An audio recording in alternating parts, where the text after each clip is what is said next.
evidence to support their attempt to just completely ban all transgender folk from serving in the military. But there's a mountain of evidence undercutting this, ugly transgender ban that Trump is trying to implement. And that's why she exploded on the substance of this litigation, because these DOJ lawyers don't have a damn leg to stand on. Glenn, I want to read you another quote from Judge Reyes, and I want your reaction to this. Quote, "I am not going to abide by government officials saying one thing to the public, saying what they really mean to the public, and coming in here to the court and telling me something different like I'm an idiot." Your reaction to that? My reaction to that is those kind of observations by a judge and those kind of, let's call them shortcomings in litigation by DOJ lawyers is fatal. They can be fatal to litigation. And Brian, let me tell our viewers exactly what it was Judge Reyes was talking about there. Because Pete Hegseth, Secretary of Defense, people say he's a DUI hire, he said that, quote, "transgender troops are disqualified from service without an exemption." Period. Just a blanket statement. Transgender folk are disqualified. And yet, Brian, here is what these DOJ lawyers went in and argued to Judge Reyes.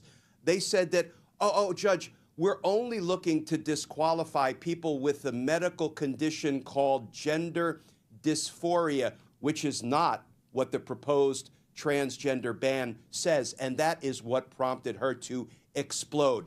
You've got the Secretary of Defense saying one thing publicly, which obviously is the true goal of the Trump administration, discriminate against all transgender folk. And then you have these DOJ lawyers coming in and contradicting that, arguing something completely different, frankly, something that's not even supported by the language of the proposed ban. Do you think I'm an idiot? Well, guess what?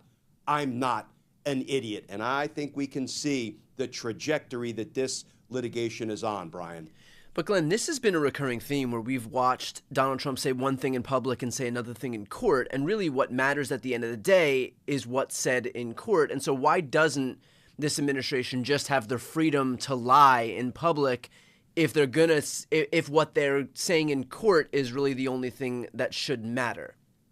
Well, because the plaintiffs in the case will introduce into evidence what the Trump administration officials are saying and doing publicly. Yeah. And that becomes evidence that undercuts what, this is not just judges reading newspaper articles or watching cable news and taking that as information and evidence in the case. It will be properly admitted. And the statements of people like the Secretary of Defense, Donald Trump, and other high government officials are absolutely fair evidentiary game in this kind of litigation. And so what does it do to the credibility of the Trump administration when the judge really feels like they're being jerked around? Like what is this, historically, what has this kind of thing done? What it does is once you lose your credibility as a lawyer, whether you're a DOJ prosecutor, whether you're a civil defense attorney, a criminal defense attorney, once you lose your credibility, once the judge can no longer count on your word as being truthful and accurate, which, by the way, we as what are called officers of the court, every attorney is considered an officer of the court and has an ethical obligation to be truthful, accurate, and candid with the court. Once you have proved to the judge's satisfaction that your word cannot be trusted, you're all but done. You will have very little chance of, one, rehabilitating your credibility before that judge, and two, winning the litigation that you're involved in. So, these DOJ attorneys who are debasing themselves, demeaning themselves, insulting our democracy and insulting the judges in the process are doing themselves real harm. These are people who I predict will end up being referred to bar council, may be sanctioned, could be disbarred at the end of the day, as other Trump-aligned lawyers have been. And here's the good news. We're always looking for a point of light to give our viewers, right?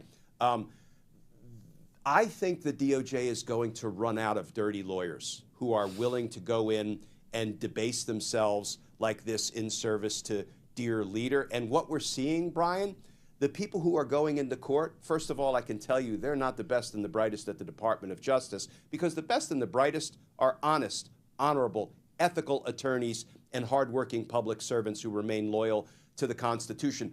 And you see these kind of high DOJ officials who are Trump flunkies going in and arguing cases where I can promise you, you never see, for example, the Deputy Attorney General, the number 2 at the Department of Justice, going into court and arguing anything. They're bureaucrats, right? Usually it's 3 or 4 levels below them in the org chart where you see lawyers go in and arguing cases in court.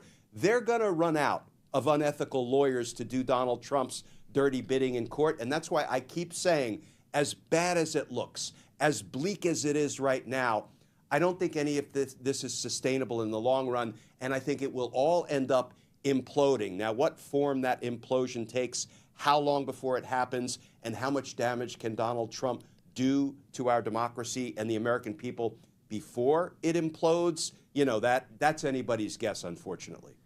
Well, I want to dig into the personal liability that some of these lawyers might shoulder by virtue of going into court and really jerking the judges around, or lying in court, or misrepresenting what the Trump administration's true position is. In terms of whether they're able to keep their law licenses, for example, do you think that the bar has taken an aggressive enough posture against folks in the recent past who have been part of, the stolen election saga that Trump raised in 2020, when it comes to really trying to preserve the integrity of this entire profession? Yeah, it's a great question. And when we use a term like the bar, what people need to know, there are 50 bars. Yeah. Each state has its own bar, has its own bar council, and has its own mechanism, its own procedures for investigating allegedly unethical practices by the lawyers who hold, a law license from that state. Let me give you an example. When you are, for example, a federal prosecutor, you have to be a member of one state bar. I was a member of the State Bar of New Jersey, and then you can practice federally in federal court in all 50 states, in all 13 federal jurisdictions. So the people who are going in, and when a judge says something that calls into question the credibility and the candor and the truthfulness of an attorney, I can promise you the first thing that happens, Brian, is that attorney will be referred to their state bar counsel for a possible investigation. And people may not know this. Every single court opinion that is authored goes into a database, and state bar counsel have these programs, these computer programs that will review just as a matter of course, will review every court opinion to see if a judge criticized the ethics of an attorney who's a member of that state bar. So these things will inevitably be discovered, and hopefully the attorneys who are going in and arguing unethical positions or misrepresenting things to the court, ultimately they will be held to account, and their state bar will give them a look to see if they should be sanctioned. And finally, Glenn, you had mentioned that you don't believe that there's going to be enough lawyers to sustain what the Trump administration is doing, enough prosecutors, enough folks in the legal profession to be able to sustain this corrupt behavior that's being presented by the Trump White House. When we see something like, you and I had spoken in our previous episode about Paul Weiss, this law firm that opted to bend the knee to the Trump administration, offer legal services that would be more palatable for conservatives. And when we're seeing things kind of go in the wrong direction, especially among folks who should know better, like the lawyers at Paul Weiss, just to name one firm, does that give you worry? Because on one hand, yes, it lends itself to reason that there should eventually come a point where we're going to run out of bargain basement lawyers who are willing to do the corrupt bidding of Donald Trump. But at the same time, we actually are seeing things move in the wrong direction as it relates to these lawyers who are increasingly willing to allow themselves to be cowed by Trump? Yeah, it gives me grave concern when I see DOJ lawyers going in and, misleading the court, saying one thing when they know full well that the Secretary of Defense is saying and intending something very different when it comes to Trump's transgender ban for military service.